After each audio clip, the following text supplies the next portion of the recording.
सकाळी मित्र 9 वाजता लाईट येते, 9 ते 5 लाईट आहे.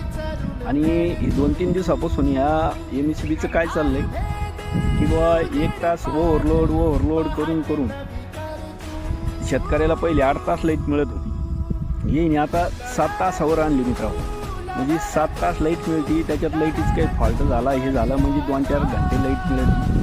म्हणजे याच्याकडं कोणाचं लक्ष नाही, शासनाचं नाही, त्याच्याकडं कोणी नेते लोक बोलायला तयार नाही. आणि फक्त शेतकऱ्याची काही वारी असे भाषणात हे लोक बोलतात. पण आता शेतकऱ्याची कंडिशन अशी झाली, असे उन्हाळा दिवस आहे आणि माल चुकून चालले, शेवटचे दिवस आहे आणि लाईटची इतकी परेशानी मित्रांनो की आता सकाळी 9ला लाईट येते, ते ओव्हरलोड असल्यामुळं ते म्हणते 1 घंटा बंद केली. आणि यांचं जवळजवळ ह्या 4 महिन्यापासून शेतकऱ्याला कंप्लीट 7 ते 6 तास लाईट मिळू राहिली मित्रांनो दिवसाची